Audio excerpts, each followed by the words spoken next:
na sisi hatutakubali. Na hili nao lisema hatutakubali, sio Busokelo tu, Rungwe nzima, Mwantona pamoja na wabunge wote tumekubaliana, sisi na wakulima hatukubali. Tunakwenda na msimamo wa serikali kwamba bei kwa sasa ni 366, na ombi letu sisi wakulima tunaomba serikali ikiwezekana bei iongezeke, sio bei ishuke.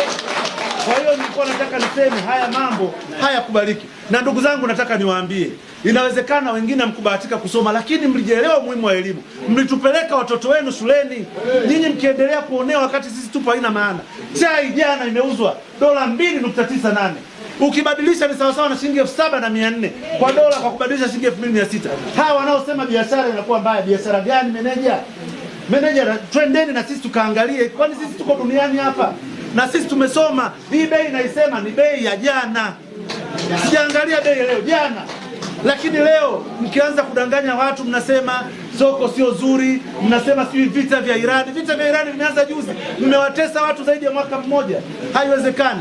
Na sisi ombi letu, mimi nataka tukubaliane, waache kuendelea kufungua kiwanda chetu kwa sababu chai yetu haichukuliwi.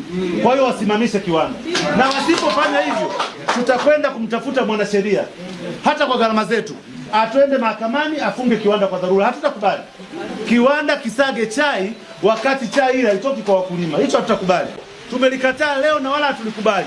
Na ndugu zangu, nataka niwaambie, tunamshukuru sana kwanza Rais ameshughulikia kuona namna gani tunalipa madeni, na lengo la Rais na serikali ni kupandisha bei ya chai. Wakati tunajadili bei ya chai ipande kutoka 366 kwa sababu bado haina tija kwa mkulima, leo mtu anaturudisha kwenye 256. Huo ni mjadala wa namna gani? Hatuwezi kukubali mjadala wa namna hiyo.